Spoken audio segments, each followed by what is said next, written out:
Seja muito bem-vindo ao nosso 50º TikTok!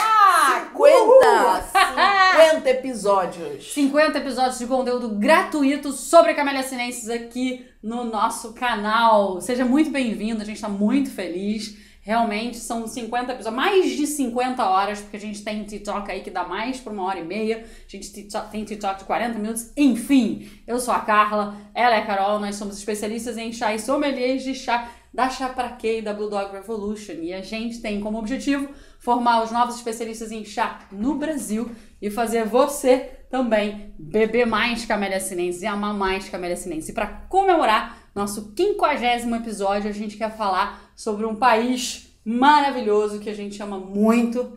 É onde a gente fez o rito de passagem no chá. Perfeito. Só que alguém quase derrubou a câmera aí. Não fui eu, né? Você acha que eu ia atingir até lá? Vou ter que ver. Ah, não. Não. Então tá.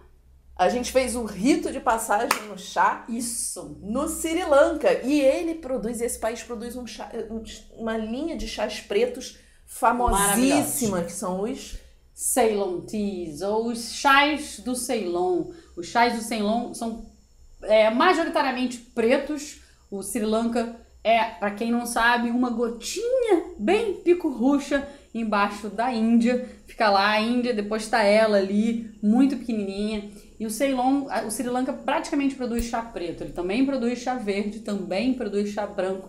Mas eles se empenham já há um bom tempo em produzir excelentes chás pretos. Uma qualidade assim indiscutível. E a gente ama o Sri Lanka, como a Carol fez. A gente fez todo o nosso processo lá. A gente já consumia chá. Mas lá foi a primeira vez que a gente pisou num chazal, né, uma plantação de chá. E ali a gente falou, cara, é isso que a gente quer fazer, é isso que a gente quer trabalhar. E a gente quer hoje compartilhar com você essa experiência que a gente teve, foi maravilhosa, e contar pra você um pouquinho mais sobre quem é esse país ali tão pequenininho, mas que tem uma energia incrível, com um povo maravilhoso, super carinhoso, são pessoas tão receptivas, tão fofas, né? A gente pensa assim, não, mas gente fofa. É porque eles são muito especiais. Você entra no Sri Lanka e você se encanta. E as pessoas do chá no Sri Lanka têm esse encanto ainda maior. A gente conheceu mulheres que trabalham no chá, as famílias, as crianças que estão lá acompanhando suas mães, que observam elas colhendo as plantinhas. A gente acompanhou todo o processo, então por isso que a gente tem uma conexão muito forte. Porque quando você tá dentro do chazal e você entende o que é Camélia Sinensis, né, a planta que tá lá, e você entende todo o processo para ela chegar na nossa xícara, que vem de mãos brilhantes, de mulheres fantásticas, as famílias todas envolvidas, a gente fica assim completamente apaixonado, né?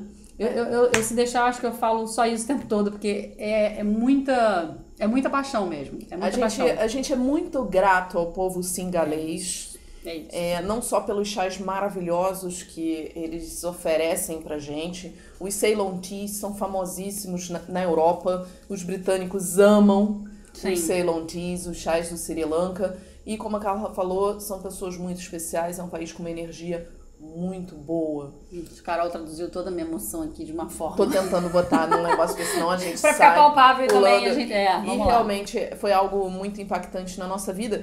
E não deixa de ser impactante na vida de todo mundo que assiste a gente. Porque graças a essa nossa viagem no Sri Lanka, a gente decidiu que a gente ia trazer o chá pro Brasil, que a gente ia fazer o brasileiro conhecer a Camélia Sinensis. E se você tá aqui hoje assistindo a gente, é resultado daquela viagem, daquele momento em que a gente se deu conta do tamanho do chá, da egrégora do chá, da Camélia Sinensis e tudo que aquilo significava. E daquelas pessoas que apresentaram o chá pra gente. Então, no momento que você tá ouvindo a gente, você tá ouvindo um pouco deles também, de uma certa forma, né? E de todos os chazeiros do Brasil, inclusive, né? As plantações de chá que a gente caminha e já conheceu aqui no Brasil. O que a Carol falou, é uma egrégora. A gente tem um TikTok sobre egrégora. Se você não assistiu, dá uma olhadinha nele. Vou botar aqui em cima. Foi a hora que a gente conectou. Sim. Então vamos falar do Sri Lanka, vamos começar.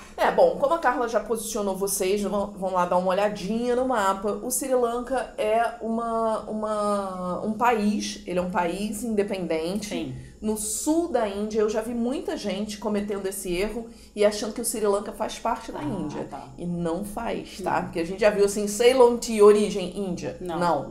Ceylon Tea é do Sri Lanka. Sri Lanka é um país independente, é uma república socialista.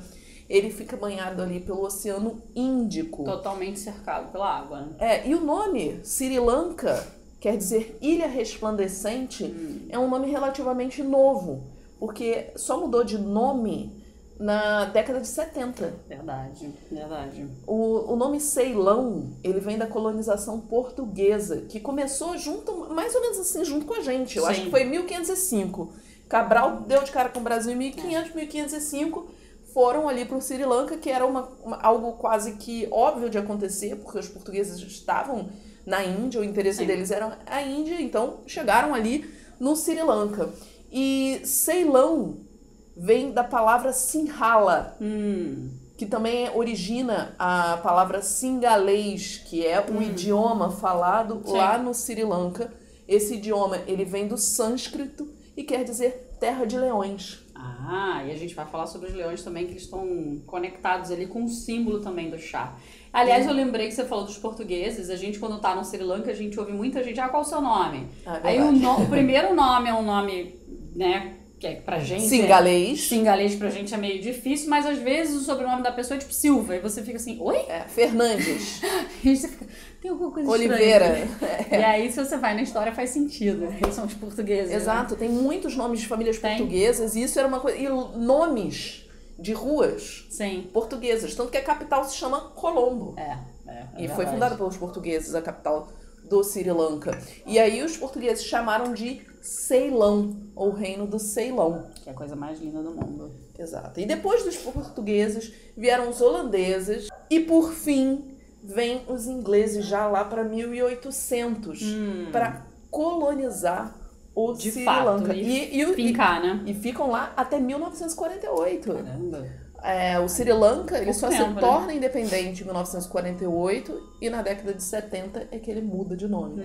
Sai de Ceylon ou Ceilão para Sri Lanka. E eu acho engraçado que eles, quando eles apresentam o país em propagandas, ou até os europeus, quando falam Sri Lanka, a gente aqui tem o Sri Lanka, porque é o nosso S. Sri Lanka. Lá eles falam Sri Lanka. Eu acho tão Sri Lanka. Sri Lanka. Mas o singalês, a galera de lá, fala Sri Lanka. Né? Eles têm essa Sri Lanka, o S também. Mas o gringo falando é o Sri Lanka. Eu acho tão engraçado isso. E como ficou até a década de 70, na verdade, por isso que ainda se chama de Ceylon Tea. Porque ficou uma marca, uma designação de origem. E mesmo com essa história aí, essa história de só se tornar independente lá para a década de 50 do século passado, o que aconteceu? Uma coisa muito em guerra, triste. Né? Exato. Na década de 80 entrou em guerra. Você tem uma maioria budista, é um país budista, inclusive quando teve o atentado esse ano, 2019, na Páscoa, muita gente falando que o Sri Lanka era um país muçulmano. Não é um país majoritariamente budista e depois do budismo vem o hinduísmo. E é um país, inclusive, vegetariano. A maior parte do país é vegetariano. A Ayurveda, né? Usa a Ayurveda como prática preventiva, né? O sistema de saúde o sistema deles. de saúde oficial é o Ayurveda. Eu acho que nem a Índia, o sistema de saúde oficial é o Ayurveda. A Índia é gigante comparada, né, com o Sri Lanka. A gente está falando de uma gotinha mesmo, muito pequenininha.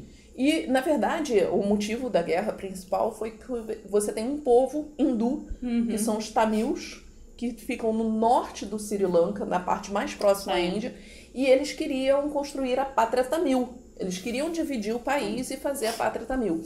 E esse grupo tinha um grupo terrorista associado a ele, que eu acho que era os Leões de Tamil, algo assim, eu não me lembro muito o nome. Mas era um grupo muito, muito violento. E totalmente contrário a essa questão do Sri Lanka de abraçar o estrangeiro também. Exato, porque... Contrário a isso. Os budistas, eles são mais amigáveis. São acolhedores. São mais acolhedores.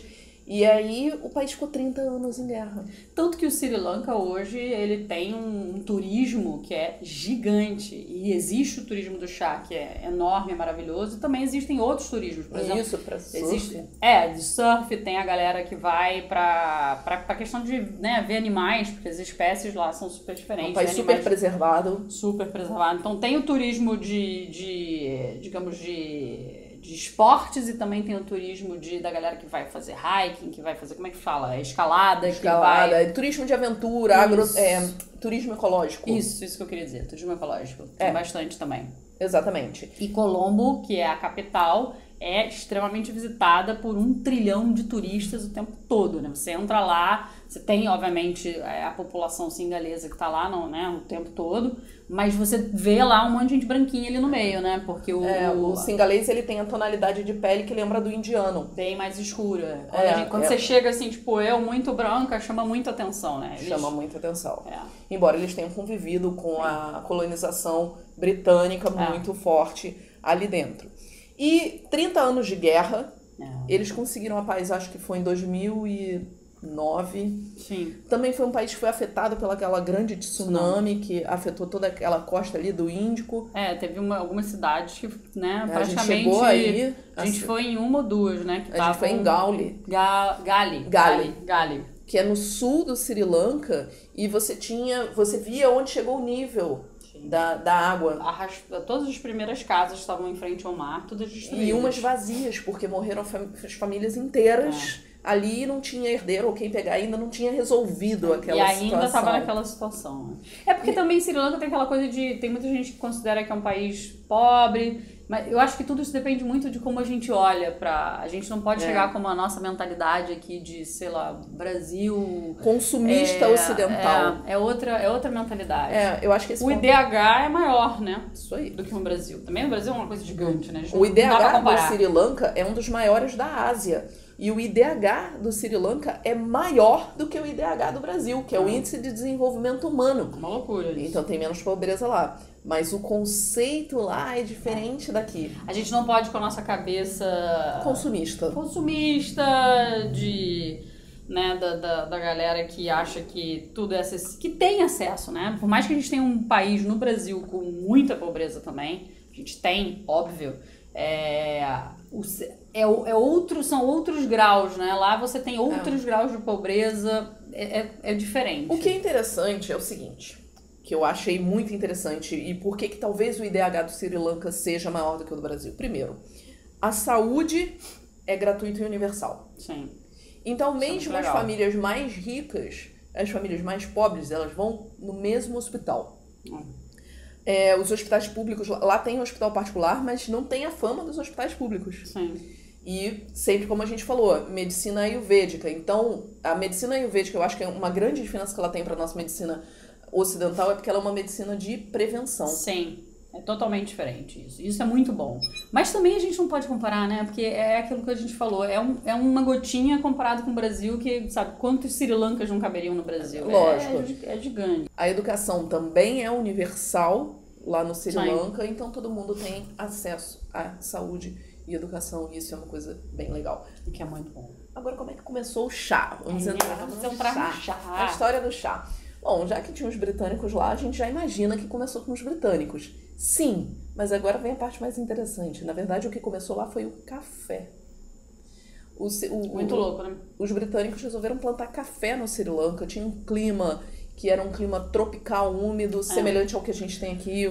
Então, lá para idos de 1820, os britânicos plantaram café ali e criaram toda uma infraestrutura para escoar aquele café. Muito bem feita, né? Muito bem feita. Que é usada até hoje. Que é usada até hoje, de ferrovias, rodovias, para você fazer o transporte do café e você conseguir exportar facilmente aquele café, escoar aquele café para a Inglaterra e para a Europa em si. Mas isso, para você ter uma ideia, em 1870, o Sri Lanka era o maior exportador de café do mundo. Que loucura. Olha Sério? só o tamanho que isso chegou. Mas, nessa mesma época que ele era muito grande, começou a se perceber uma praga, uma doença nos cafezais do Sri Lanka. Isso é sempre um risco, né? Tudo é um risco, não tem jeito. E uma doença que em 10 anos acabou, destruiu todas as plantações de café do Sri Lanka. Tudo. Além de destruir imagina, se ele foi o maior exportador do mundo, você tinha toda uma economia que girava em torno do café. Foi um tiro na cabeça, assim, mata. E os britânicos, na verdade, eles começaram a plantar café porque para manter as tropas britânicas ali numa região estratégica pro sul da Índia, ele precisava que a ilha se pagasse. Entendi. Então ele plantou café para pagar os próprios gastos da coroa britânica ali. Nossa. E aí, quando tudo acabou-se por conta da praga, e até hoje eu acho que não tem café lá, tudo acabou por conta da praga, o que se fazer com aquilo dali? Numa região chamada Kandy, tinha um escocês chamado James Taylor. Grande James Taylor. James Taylor. Ele é importantíssimo na história do chá. James Taylor, ele tinha uma plantação de café, mas na beirada ali das rodovias, ele tinha começado a plantar chá. E aí o James falou, olha só, gente, eu tô plantando chá aqui e tá dando certo. Sim, tá funcionando. Umas pessoas já tinham, até em 1820, já tinham levado alguns chineses para plantar chá ali, mas o café veio com tanta força que todo mundo deixou de lado. E aí vários fazendeiros latifundiários da época foram lá com James Taylor para ver como era o cultivo de chá e o processamento de chá e como é que fazia isso. E a Camélia Sinensis super se adaptou, né? Super se adaptou. Ela foi perfeita pro clima do Sri Lá Lanka. é a Sinensis assâmica, que é a mesma que você tem ali na maior parte da Índia. E eles aproveitaram toda a estrutura de escoamento do café para escoar o chá. O que foi fantástico. O que foi fantástico. E por isso que o Ceylon Tea chegou na Europa com muita força e uma produção muito alta. E a Camélia Sinensis, ela se adaptou super bem. O James Taylor foi um dos que... Ele foi um grande apaixonado pelo chá. Eu adoro a história dele, porque em vários pedaços assim você consegue ler da história dele. Ele diz que um dos primeiros momentos quando ele chega em Kandy, ele fica apaixonado. A gente vai falar sobre Kandy daqui a pouco. E ele começa a escrever e fala assim, olha, eu não tenho nem como descrever, você tem que ver o que eu tô vendo. E aí, onde ele começa a entrar, né, mais a fundo com o chá, eles já eram encantados pela região e dizem, não sei se é verdade, que ele, acho que saiu de Kandy só uma vez mais na vida dele para estudar um pouco de chá em Darjeeling, na Índia. Então ele subiu, foi lá entender métodos de produção. E daí ele não saiu nunca mais, e ele morreu em Kandy, e parece que ele foi enterrado, inclusive, nas plantações, ali próximo das plantações de chá dele. Então ele era um verdadeiro apaixonado. Eu acho essa história linda, porque eu acho muito a conexão que ele faz. Eu me identifico com essa conexão que eu falei aqui no início do vídeo. Eu achei assim a coisa mais brilhante do mundo. A gente até falou algumas vezes que a gente ia se aposentar aí no Aroélia, né? Quem sai, mas no Aroélia é muito frio. Pode ser mais embaixo, senão a gente vai entrar agora nas regiões. Pois é. Mas a gente pensava isso, bem sonho James Taylor. Meio James Taylor mesmo. Embora você tenha esse histórico aí de grandes propriedades, o Sri Lanka ele passou por uma reforma agrária. Então, na verdade, hoje a maior parte dos produtores são pequenos e médios produtores. O que é muito legal isso. São os estates, você tem as regiões. Tem estates de grandes empresas, mas você também tem os estates de pequenas empresas. O estate que a gente conheceu, ele começou com poucos hectares e aí a família foi crescendo. Hoje tem um espaço considerável, não é o maior, mas é um chazal, na minha visão, muito grande. Ainda na mão de toda a família, assim, quem começou foi um senhorzinho e agora o filho dele gerencia toda a plantação. Eles são super visionários. E você tem milhões de tipos de chás pretos no Sri Lanka. Cada state, como a Carol falou, faz vários tipos de chás pretos de vários tamanhos. Então você tem de folhas inteiras, você tem o BOP, que são as folhas quebradas. A gente tem um vídeo só sobre chá preto do Sri Lanka. Isso, dá uma olhada. Então vale você conferir também se você gosta. Isso, no nosso vídeo de chá preto a gente mostra inclusive os do Sri Lanka. E os tipos de folhas. Exatamente. E agora tem uma coisa que é muito interessante e que a gente ficou muito impressionada quando a gente foi lá, que é a organização da estrutura produtiva do chá no Sri Lanka. Acho difícil algum país ser mais organizado do que o Sri Lanka. Eu acho que se a gente pudesse replicar essa organização que eles têm para outros países, tanto no chá como para qualquer outro sistema, seria De brilhante. agricultura, né? Você vê, tudo bem, é um país pequeno, a gente já falou isso, mas mesmo sendo um país pequeno, poderia ser um caos. Tem outros países pequenos que são caóticos. Sim, claro. E eles têm uma organização e uma seriedade em relação ao chá que é sensacional, é brilhante. É brilhante, é impressionante o sistema que eles construíram. É todo um controle e não tem alta tecnologia de computador, não. O Sri Lanka ainda mantém aquela coisa, você chega, por exemplo, no tea board do Sri Lanka, como é que a gente traduz tea board certinho? Cara, não sei. Seria o... É como se fosse o órgão regulador do chá no Sri Lanka. Tem o órgão, tem o Ministério da Agricultura. E dentro dele ali... Exato. E aí o Tea Board faz parte do Ministério da Agricultura. Isso, né? É o Sri Lankan Tea Board. Então seria um órgão regulador que determina uma série de etapas e o que sai e o que não sai, né? diretrizes. E aí a gente vai para uma penca de diretrizes, né, que a gente poderia falar. E o que é legal é porque isso garante a qualidade do Ceylon Tea. O chá do Sri Lanka, para mim, é um dos chás mais confiáveis que você vai consumir na sua vida. Porque o controle é muito rígido. E esse controle vem desde a condição de trabalho. A gente pode pensar, condição de trabalho é uma, que mais? Os trabalhadores no Sri Lanka são, dentro da cadeia do chá, são os mais bem pagos. Verdade. E por isso que ele às vezes tem dificuldade até para competir por preço no mercado internacional, porque você tem trabalhadores da África ou trabalhadores da Índia que são bem mais baratos. Sim. Do Sri Lanka estão entre os mais bem pagos do mundo, não tem trabalho escravo. Não, isso é sensacional também. Existe trabalho escravo no chá, Carla e Carol? A gente nunca viu. Acho que no mundo tudo é possível, né? A gente não pode botar a mão no fogo e dizer, não existe. Como qualquer outra indústria. A gente nunca viu, assim como também no Sri Lanka não tem trabalho infantil. Não, é verdade. São só os adultos.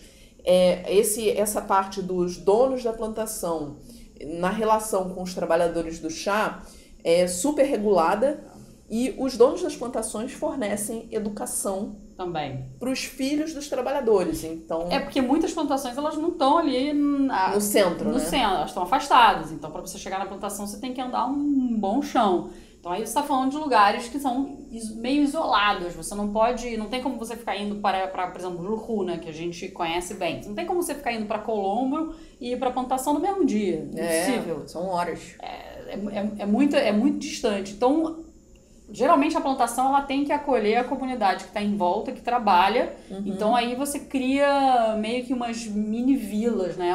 Pequenas cidadezinhas onde você tem educação, saúde, o posto de saúde, a escola das crianças e a plantação que está envolvida ali principal. Então acaba que essa responsabilidade também fica muito na mão dos donos da plantação. Né? Isso, e essa relação de trabalho é muito bem regulada, mas é uma relação de trabalho diferente, né? É uma relação de trabalho com muito respeito mútuo. Eu acho que é meio que o budismo talvez traga isso. Eu não sou budista, mas quando a gente conversou lá na época, eles explicavam isso. É como se cada um tivesse o seu papel. Sim. E aceitasse o seu papel e desempenhasse o seu papel da melhor maneira possível. É porque é diferente. Aqui a gente sempre pensa em eu quero mais, eu quero isso, eu quero aquilo. A gente tem a relação consumista que a Carol falou e pontuou bem. E lá é diferente. Lá também você tem que pensar que em alguns locais as pessoas tem um ponto que elas estão isoladas do resto do mundo, não é? Você não vai estar lá no meio da plantação e você tem Wi-Fi. Não tem. É isso. E você tem uma comunidade pequenininha que de repente a pessoa nasceu ali, como vários pontos que a gente tem no Brasil também, onde as pessoas estão evidentemente isoladas. Elas estão ali muito no mundo delas. É diferente de uma grande capital. Colombo não é assim. Mas se você vai para as plantações, acontece isso. Então, existe quando a gente conheceu as pessoas, existe uma inocência, uma pureza nas pessoas que aqui a gente não consegue ver mais, né? É muito diferente. É outro cara só indo para ver, mas a gente está tentando explicar o máximo que a gente pode passar, né? O Tea Board, ele atua nisso, atua também para que... A qualidade do chá. Na qualidade do chá. A qualidade, um ponto... Todo chá que é produzido tem que uma parte do chá, uma quantidade X, tem que ir para o Tea Board. Dentro do Tea Board tem um braço que seria o centro de pesquisas do chá. E ali é o quê? Pra gente ter certeza da qualidade do chá, que não foi colocado nenhum pesticida que não tá permitido, saber se ele tem qualidade em termos de sabor, de notas, se ele... E sem impureza, né? Sem impureza. E a parte também de pesquisas, ela também pesquisa o chá na origem, ou seja, quais realmente são, quais são as vitaminas que tem no chá, quais são os benefícios. Então eles fazem todo um desenvolvimento de estudo científico para poder ter mais noção dos benefícios do chá. Benefícios esses que a gente já falou 1 milhão de vezes, mas que tem outros até que a gente nem chega a entrar. Eles fazem um estudo principalmente em cima do preto. No preto, isso é normal. A gente outro dia estava falando que tem uma aluna nossa mostrou um estudo todo no verde. Aí ela falou, mas pô, não é só o verde, né? Eu falei, não, mas olha de onde está saindo o estudo. O estudo está saindo do Japão, que prioritariamente tem verdes. Também produz pretos, mas o Japão é muito forte nos verdes. Então eles vão focar no verde. Tá tudo bem. Acho que cada país tem que fazer isso. Eles estão produzindo, eles têm que garantir que tem qualidade. E o forte controle de qualidade do Ceylon tem uma coisa que é única no mundo, que é o seguinte, eles têm ali o laboratório de controle de qualidade, eles veem as impurezas, não pode ter muita impureza, não pode ter nada, é um chá limpo, tanto que é considerado o chá mais limpo do mundo. Sim. Ou auto-intitulado, pelo menos, mas porque tem esse controle. E uma vez que passou pelo controle do Sri Lankan Tea Board, o chá tem que ser produzido e embalado dentro do Sri Lanka. Ele recebe um selo. Mostra aí o selo. O selo que é... Tá aqui, ó. Aqui. Não, onde tá é que aqui. tá? Ah, Tá aqui. tá aqui. Não, aqui. Aqui, Esse. ó. É esse que tá meio... É porque é o leão. Não, é esse aqui, ó. Sim, é esse aqui. Levanta aí que é o pra leãozinho, mostrar. aqui é a bandeira e é parecido também. É sempre o leãozinho. Lembra que a Carol falou no início do leãozinho? Sinhala é terra de leões. Mas tá vendo, ó? Isso daqui é um selo que é todo chá do Sri Lanka que foi produzido e embalado no Sri Lanka e passou pelo controle de qualidade. Não pode ser exportado nenhum chá do Sri Lanka sem esse selo. E o que acontece chá se for embalado, reprovado? né? Se aprovado, babou, né? 1 ano que não pode exportar. Então, se a plantação produz um chá que é reprovado pelo Tea Board, ela passa 1 ano que ela não pode ir para o mercado externo. A plantação se ferra, na verdade. Exatamente. Mas eles fazem isso para garantir que tá tudo no sistema. Então é isso. A multa a penalidade você não vai botar esse acabar fora. É 1 ano. Não tem choro nem vela. É muita coisa. E o Sri Lankan Tea Board também organiza os leilões. E só para lembrar, isso aqui é quando você compra, se você compra um chá, por exemplo, tem uma marca muito conhecida no Sri Lanka, que é a Dilma. Que é Dilma com H, não tem nada a ver com a Dilma. Não é nada a ver com política. Isso deu confusão aqui na época. Já deu confusão, infelizmente, porque as pessoas não conhecem o chá do Sri Lanka, mas a Dilma é famosíssima no mundo inteiro, é uma das grandes marcas do Sri Lanka, e a Dilma, Hyson, tem várias marcas boas e grandes, de excelente qualidade. Tudo que vai empacotado vai com esse selo de qualidade. Então, se você achar esse selo em alguma latinha, caixinha, você sabe que é um chá que passou pelo controle todo do Tea Board do Sri Lanka. E a gente falou, né, não só a qualidade do chá, mas a qualidade do trabalho e também o impacto ambiental. Também, verdade. Então, também não pode destruir floresta, nem nada disso. O Sri Lanka, ele é signatário de acordos internacionais de agricultura e de sustentabilidade. Eu ia perguntar, tem um que é da Rainforest Alliance, né? Que e ele também é parte da Rainforest Alliance. Que é a Rainforest é a floresta... Floresta tropical. Floresta tropical. Tipo a nossa Amazônia. Então, Isso. é você fazer agricultura sem agredir a floresta. O Sri Lanka tem várias florestas tropicais também.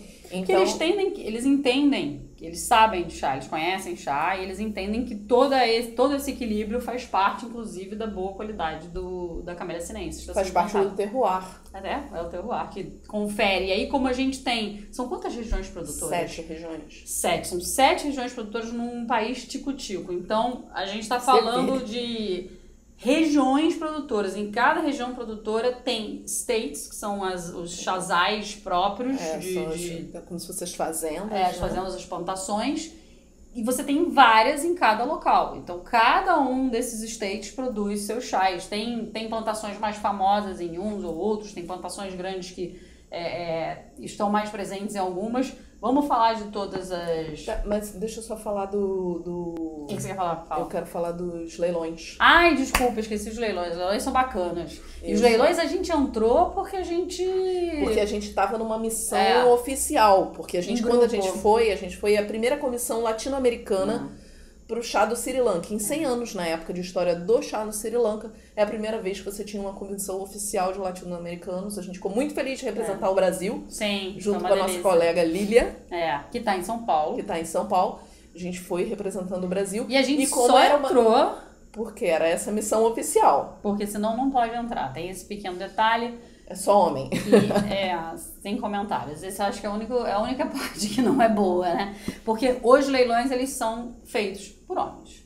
E é um E negócio aí muito louco. Por que isso? Porque o país não tem esse viés Não machista. é um país que você perceba ele, pelo menos no trato, você não percebe ele machista. Pelo contrário, porque os homens são até muito delicados. O singalês, em geral, ele é um Eles homem são mais delicados. Ele é um homem mais suave, mais gentil, mais delicado. Todos os homens que a gente conheceu Não sei. de chá... Mas é aquilo que a gente não entende, que é o que eu falei. Por que as plantações, por exemplo, são só mulheres que colhem o chá?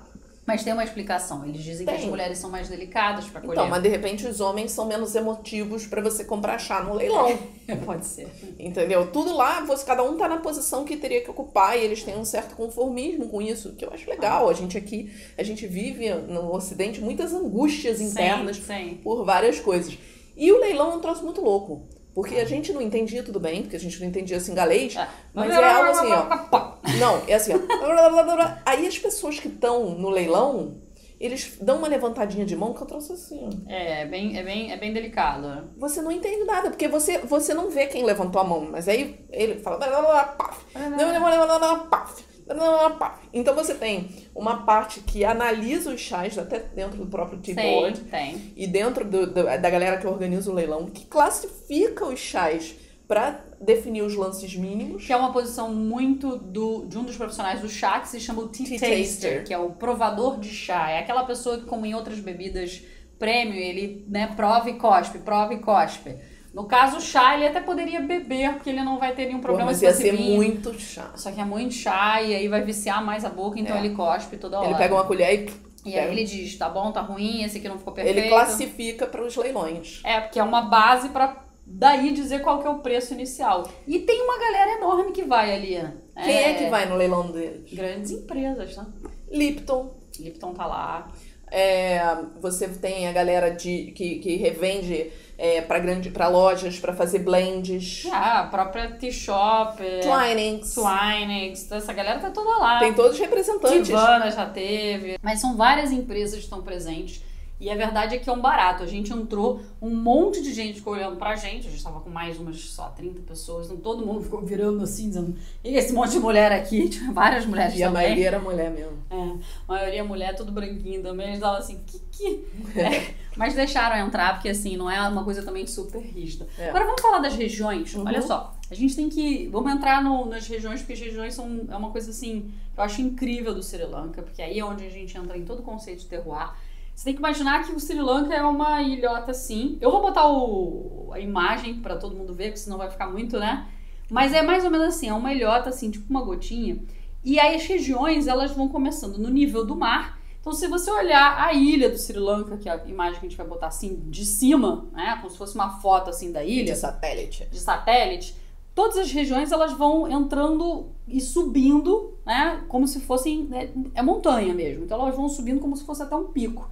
Então você tem todo o Sri Lanka aqui na gota e daqui vai surgindo essas regiões montanhosas. Isso. E aí as regiões do chá estão ali. Tanto que a última região, assim, a mais alta, se chama Nuwara Eliya, de onde surgem os champanhes do chá. Que eles chamam de champanhe do chá. Os indianos dizem que é Darjeeling e os singaleses dizem que é Nuwara Eliya. Mas tem um motivo de ser realmente o que eles consideram champanhe do chá, porque são chás extremamente exóticos. E é lá no topo do Sri Lanka. A gente vai botar a imagem aqui agora para vocês poderem acompanhar. São 7 regiões produtoras: Ruhuna, Sabaragamua, Dimbula, Uva, Udapuselawa, Kandy e Nuwara Eliya. E você tem diferentes altitudes, como a gente falou, e diferentes microclimas. Como um todo, o Sri Lanka recebe a influência de 2 sistemas climáticos do Oceano Índico, conhecidos como monções de Nordeste e de Sudoeste. A primeira traz chuva de dezembro a março e a segunda de junho a setembro. As montanhas centrais, elas formam como se fosse uma barreira de vento E é uma extensa bacia hidrográfica. Então, o que acontece? Quem está de um lado vai receber a influência de uma das monções, e quem está do outro, de outra das monções. Isso é totalmente diferente, né? Faz 1 milhão de sabores e notas no chá completamente diferentes. O Sri Lanka Tea Board considera como regiões, ele chama essas regiões de regiões agroclimáticas. Perfeito, é. E o próprio Sri Lanka Tea Board considera que para ser de uma região, o chá para ser de uma região, dessa região e ter a designação de origem, ele não só tem que ser produzido, como ele tem que ser processado e embalado nessa região. E tudo tem que acontecer na mesma região. Nossa. Então, se você tem um chá que é de Kandy, tudo foi feito em Kandy. Ah, entendi. Para ele ganhar esse selo que é isso, de designação de origem. É, porque tem o selo que a gente fala aqui do Ceylon, geralmente quando você compra uma latinha, uma embalagem, você vai comprar com esse, mas eles também têm os selos de cada região. Então tem um símbolo para cada região, que é muito bonito cada símbolozinho. E vamos falar rapidamente, então, sobre cada um. Sobre cada região. Você tem as regiões que estão mais a nível do mar, que é onde concentra 60% da produção muita coisa de chá do Sri Lanka. A gente tem Ruhuna, que a gente conheceu bem, e a segunda que produz a maior quantidade é Sabaragamua. Sabaragamua. Gente, eu adoro esse nome. Eu adoro. A gente ficou treinando Sabaragamua, Sabaragamua, Sabaragamua. Porque lá, como a gente fez um curso de tea taster, a gente tinha que saber todas as regiões. Então a gente teve que decorar os nomes. Mas é difícil aprender no início. Depois você pega, é Sabaragamua. Acho lindo. E Ruhuna tem uma coisa legal, porque Ruhuna, além de estar no nível do mar, ela está rodeada por uma floresta tropical chamada Floresta de Sinharaja. Que é linda. Então ele tem toda a influência. E, na verdade, Ruhuna foi mais tardio na produção de chá, porque foi só lá para idos de 1900 que começou a produzir chá. Uma característica do chá de Ruhuna é que ele é um chá bem encorpado. Ele é um full body, que a gente chama. Que completa a boca, ele é muito presente, ele tem muita... Ele traz essa coisa da floresta, da terra, do solo, do nível do mar. Do nível do mar, do frescor da floresta, mas aquela floresta densa, não é aquela coisa suave, leve. Então são chás encorpados que na hora da gente infusionar, a gente tem que prestar atenção neles. Isso, se você esquecer a infusão, ele vai amargar, você tem que fazer ele perfeito. Mas quando você acerta o ponto de infusão dele... É equilíbrio total na boca. Ele é único. Tanto que a descrição dele, que lá no Sri Lanka, é que é um chá único. E ele vai ter um licor mais escuro. Denso. E o fato dele ser um full body significa que ele completa a boca. O que é completar a boca? Que ele toca todas as áreas da nossa boca. Então você vai sentir uma astringência, uma acidez, você vai sentir doçura, o amargor, todas as possibilidades que a gente tem aqui, exceto o umami, que é a característica dos verdes, você não vai sentir aqui, mas ele completa a boca e ele permanece em boca depois que você, né, ele tem um retrogosto também muito presente. Gente, são chás maravilhosos. Maravilhosos, a gente é super fã. Que foi ali que a gente começou. E você tem os chazais estão até 600 metros de altura, por isso que a gente chama de low grown, né? Porque não sei como a gente traduziria isso. Seria crescimento baixo. Porque o que acontece também ali é exatamente como você tem o chá é colhido o ano inteiro, ele não descansa. Então ali é muito fácil para a planta, para a camélia sinensis crescer, é molezinha para ela. Então ela tá o tempo todo assim com vigor. Excelente. Então, ela não sofre tantas as intempéries, não tem vento, secura em excesso. É fácil para ela estar ali. Então, ela produz muita quantidade, então ela vem com muita força, quando a gente chama do corpo, é porque ela vem com essa robustez, ela vem da terra, é o que ela traz como resultado do solo. Então, isso se expressa na xícara, diferente das outras regiões que a gente vai falar. Sabaragamua, você ali do lado, né? Tá ali do lado, ainda é considerado long grown, mas é um pouco mais alto do que Ruhuna, porque ela tá ali entre a Floresta Sinharaja e o Adam's Peak, o Pico de Adão, que é uma área mais acidentada, então é bem mais acidentado que Ruhuna. E você é um terreno aluvião, então tem muitas pedras preciosas. Na verdade, é uma grande vocação dessa região, é a produção de pedras preciosas, né? Além do chá. Isso, também. garimpo de pedras preciosas. E ainda assim, ela é a maior produtora de chá do Sri Lanka. E é também um chá bastante encorpado, com bastante presença, assim como o Ruhuna, mas ele é um pouco mais doce. Isso que eu ia falar. Tem notas de caramelo. É bem característico dos chás de Sabaragamua. E essa característica, quando a gente fala, tem as notas de caramelo, isso é para generalizar. Isso, é óbvio que você vai ter vários, como você tem vários chazais em Sabaragamuwa, você vai ter vários tipos de chás. A maioria deles, como digamos assim, um quesito geral, eles têm essa nota de caramelo. Mas dependendo de como é que o chá foi produzido, ele vai ter suas notas diferenciadas. Não é só isso. Isso é pra gente tentar botar uma característica daquela geral. região. Isso. A gente precisa generalizar para poder, né? Bom, vamos agora subir um pouquinho na topografia. Um pouquinho não, é bastante. A gente já tá indo pra o quê? São 1.200 metros. Isso. Que são Não, chamados mid-grown. 650 800 metros, porque Sabaragamuwa vai para 800. Aí agora até 1.200 metros mais ou menos, você já tem o mid-grown, que a gente vai começar com o que a Carla adora. Uva. Muito bom, gente. Uva é sensacional e eu lembro da Lipton, né? O Thomas Lipton. Thomas Lipton, ele praticamente era um apaixonado pela região de uva, porque sim, como característica geral, novamente, os chás de uva, eles têm muito diferente. Um quesinho a mais. Eles têm alguma coisa, ele é considerado exótico. Quando eu tô tomando chás de uva, eu percebo uma mineralidade que é como se a gente estivesse com minerais.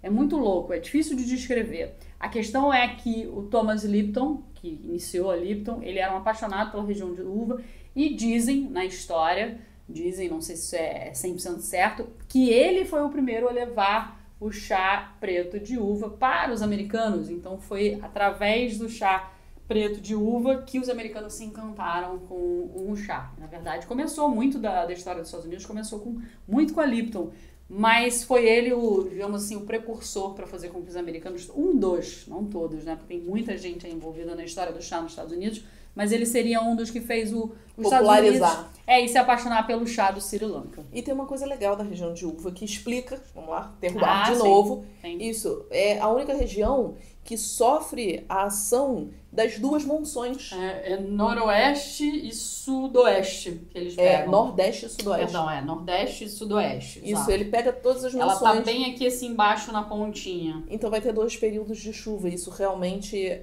influencia no chá. E é um chá preto bem diferente. E eu li uma vez também que dizem que... E aí você entra já um pouco mais na questão do terroir mesmo. Que dizem que quando ali a região, ela tem montanhas. Mas as montanhas, ela não é tipo você tem uma barreirona de montanhas. As montanhas têm vários...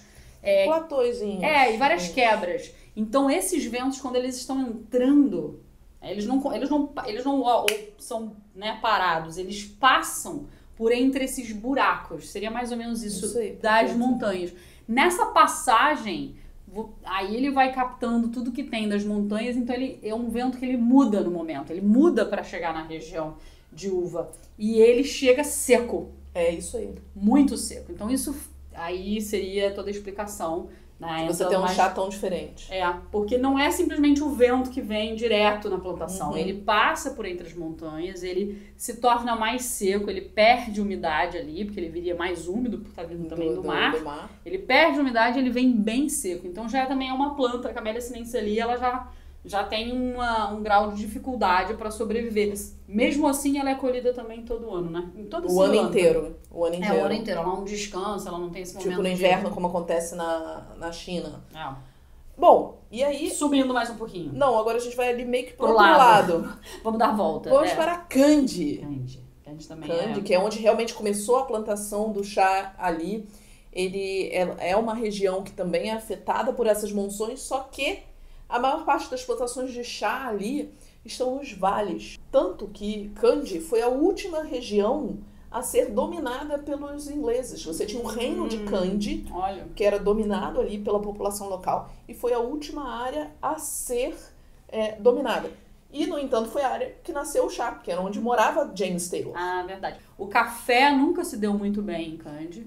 Mas o café também tinha plantação de café, porque o James Taylor... Mas o chá deve ter sido por isso que o James Taylor foi lá e começou. Ele tinha ali a plantaçãozinha de café e na beiradinha ele colocou... Ele foi sapiente. Essa região, ela sofre a influência dos ventos de sudoeste. Pra cá, desculpa, Isso, sudoeste, verdade. dos ventos de sudoeste. Embora tenha isso, a maior parte das plantações estão nos vales. Então elas são protegidas do vento. Na verdade, ela fica isolada por conta Isso, do fica vale. protegida. As plantações estão no vale, então Sim. as montanhas protegem ali, elas não tomam direto o vento. E eu acho que ali a região, exatamente por ser vale, é mais úmido. E isso, com certeza... Qual é a descrição que a gente tem pro chá em Ele Kandy? também faz sentido porque é um chá mais encorpado, mais forte também. Que quando você vai subir na montanha, os chás vão ficando mais delicados. Mas ali na região de Kandy, o chá, ele tem aquela cor acobreada, forte, e ele é um chá bem mais encorpado do que você esperaria, como você tem em uva, por exemplo, que é mais delicado. Que é muito mais delicado. Do que ali. E agora daqui pra cima vai ser mais super delicado. Sim, porque a gente já tá subindo, então é mais frio, ventos maiores, mais secos e tem algumas características interessantes. Então o que viria próximo agora? Agora vem Dimbula. Dimbula. Dimbula fica ali entre mid e high. Já tem altitudes maiores, 1.350 metros. Mas é considerado high grown, né? Já é high grown, alta. Já é de altitude alta. Ele fica ali entre Nuara-Eliya e as planícies de Horton. Nossa, então ele pega vento de noroeste. Porque ela é aqui atrás. Então Dimbula pega todas as monções de noroeste. E o que acontece? O mais importante... E o mais importante é o seguinte, tem vários microclimas ali dentro. Né? Então são chás muito diferentes. Totalmente diferentes em cada state, é verdade. Porque você tem essa mistura de microclimas. É só provando, não tem como descrever. Eu acho que a gente... Ele tem uma coisa que é típica dele, que eu acho que são notas de jasmim. Em Dimbula? Que legal. Dimbula, de jasmim e cipreste. Ele tem essa coisa mais floral, o chá de Dimbula. O licor, ele já tem umas notas mais alaranjadas, né? Já não é aquele caramelão, já é mais alaranjado. E você tem essas notas florais. Que legal. Isso pra Dimbula. Aí se a gente sobe mais um pouquinho, a gente tem... Uda Pucelawa. Uda Pucelawa e depois Nuara-Eliya. Nuara-Eliya. Então vamos falar de Uda Pucelawa. Uda Pucelawa não era um que é mais exótico também em termos de... na xícara, Uda Pucelawa era mais picante. Mas o que confere isso? Aí a gente pega vento, já ao contrário, ele já tá do outro lado, né? Então a gente ele já tá perto de Nuara-Eliya, então ele já vai ser mais frio. Bem frio. Isso, mas só que ele é mais chuvoso que Nuara-Eliya. Então você tem mais umidade. Toda vez que você tem mais umidade, você vai ter um caráter um pouco mais denso. Sim. O Nuara-Eliya, que é o mais sutil de todos. A planta cresce com mais força, ela não, ela não tem tanta interfere, ela tem mais... puxa mais o solo. Já em regiões muito frias, que você tem já mais lento seco. O crescimento, que é o caso de Nuara-Eliya. Então, Uda Pucelawa, você vai ter um chá delicado, mas levemente picante. Já tá ali na altitude, ali perto de Nuara-Eliya, só que ainda chove mais do que Nuara-Eliya. E picante é uma característica também, não é uma característica dos chás dali, mas não necessariamente é regra, mas seria uma característica. Porque a gente tenta generalizar. Porque é muito chá, dependendo de cada state, a gente tem que lembrar, cada state vai produzir de acordo com uma forma. O Ruhuna lá embaixo, como a gente falou, ele produz uma penca de tipos de chás, ele produz desde um premium enrolado à mão até um picadinho BOP para você fazer um blend bacana. Então tem assim, um leque gigante de opções de chás. E aí, subindo para Nuara-Eliya. Nuara-Eliya já é mais de 1.800 metros. As plantações de chá já estão lá no alto. É a região mais fria. Pra eles. E sabe por quê? Por quê? Porque os ventos passam por plantações de eucalipto e verdade. hortelãs selvagens. Só. E aquilo tudo perfuma as plantações de chá. Então vem o vento, pega lá, passa nos eucaliptos, né? Passa onde mais? Hortelãs selvagens. Gente, que máximo. Do hortelã eu não lembrava. Eu lembrava tanto dos eucaliptos. Que ele tem um sabor mentolado. Sim, tem. O chá de Nuara-Eliya, provem, vale muito a pena. Primeira coisa interessante, o licor dele é um amarelo pálido. Onde é que eu compro no Nuara-Eliya? Sabe onde que a gente já viu? Tem na Tea Shop. Tem na T-Shop? A T-Shop tem. Gente, tem na T-Shop, que máximo. Verdade, a T-Shop vende no E Aurélia. a Moncloa Fez? vende... Não, a Moncloa vende... Ceylon de... Ceylon. Mas dá um... A gente, não bem é no compacto. Aurélia. Não, aí deve ser Deve ser mais mid pra low grow. O Pure Black da Moncloa é um Ceylon. Boa. O no Aurélia, você tem no Aurélia na T-Shop. A galera que é de São Paulo tem a vantagem aí de conseguir na Liberdade, a gente já viu de uva. porque a Basilur vende Basilur. de várias regiões. A Basilur é uma empresa muito grande no Sri Lanka, uma empresa fofa também, que a gente conheceu eles, os donos, são todos maravilhosos, a gente entrou, todo mundo da fábrica, são uma fofura só, mas eles não produzem, eles basicamente criam blends, então eles compram muita coisa, criam seus blends, colocam sua marca, várias embalagens. Tem as embalagens meio exóticas, assim, porque eles vendem muito pra Rússia. Pra Rússia, galera do Oriente Médio também, então assim, é outra comunicação. Em termos, se a gente fosse falar de negócios, não é o objetivo hoje aqui, mas é isso, eles têm essa comunicação com a pegada mais ali da Oriente Médio, Rússia, que é outra linguagem. E o no Aurélia é o tipo de chá que você tem que provar. Primeiro porque ele quebra a sua expectativa de que o chá preto tem um licor escuro. Porque ele tem um licor claro. Ele é um chá preto por conta do processo de fabricação dele. Mas ele tem um licor clarinho que lembra um licor de chá verde, né? Porque é bem clarinho. Um verdinho ou um... que é um amarelo bem pálido. Um branco mais, né? Um branco mais com mais tempo de infusão. E na boca ele tem um mentolado e ele é de uma delicadeza. E na boca você percebe que ele é um preto. Você olha, por isso que a gente nunca pode falar do chá pelo licor. Porque a gente sabe o processo que determina o tipo de chá, e quando a gente coloca em boca ou vê as folhas, a gente sabe. Se a gente ficar na dúvida olhando as folhas, a gente coloca, né, fizer infusão na boca, você vai provar. O aroma é indiscutível. Mas ele é o New Aurélia é muito bom pra você quebrar aqueles conceitos fechados de chá preto, porque ele é, né? Mas ele muda a cabeça, assim. A Terrucuna, que é um chá mais encorpado, se você fizer ele numa temperatura mais baixa, menor tempo de infusão, você fizer em 1 minuto, ele vai ficar super delicado. Vai ficar uma maravilha também.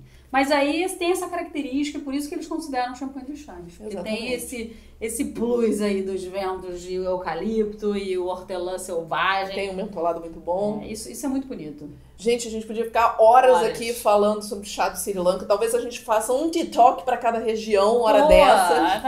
É interessante. Pra gente falar tudo. A gente quis fazer um resumão sobre o Ceylon Tea, que a gente tem muito carinho, só de sentir o cheiro. Coração bate já, exatamente. Por isso que eu tô aqui com a camisa do time de cricket, que é um time famoso lá. Que é dela, né? Porque eu não torço nem pra cricket, nem comprou, pra futebol. Você vê que é uma boa lembrança. Porque é linda, gente. Bebam Ceylon Tea. Visitem o Sri Lanka, visitem. É um país maravilhoso, é um país incrível e que merece todo o nosso carinho, toda a nossa atenção, toda a nossa propaganda. Eles são fodas mesmo, não tem outra palavra pra dizer. A gente ainda quer um dia levar nossos alunos pra lá, porque pra lá a gente vai levar, com certeza. É uma viagem sensacional, uma viagem incrível. É a viagem dos sonhos. Chás maravilhosos, chás sensacionais. Se vocês se depararem amanhã com algum chá de Sri Lanka, encontrarem um selinho, seja em lata, seja numa T-Shop, numa Moncloa, provem, comenta aqui pra gente o que vocês acharam. Aproveita, toca o sininho pra acompanhar todos os nossos vídeos, dá o seu like pra gente, compartilha e segue a gente também no Instagram. A gente tá lá nos stories fazendo chás. A gente acabou de fazer um chá preto, a gente volta e meia tem chá de Sri Lanka pra beber aqui em casa, que a gente tem bastante, que a gente ainda tem. Muito. Tem desde a nossa última viagem, né, também. Isso aí que a gente encontra, a gente compra também. E vamos rumo ao TikTok 51. Isso, o TikTok 51 é o próximo, né? É isso aí, gente. Então, até o próximo TikTok. Até mais, galera. Tchau, tchau. Seja muito bem-vindo ao nosso 50º TikTok! Uhul! Porra, Carolina. Caceta.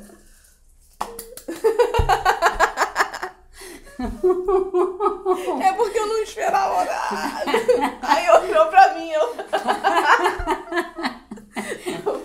Parece aquela madame no show, né? Vamos lá. Brilhante. Bravo. Bravo. Eu adoro falar bravo. Eu sei, é coisa argentina.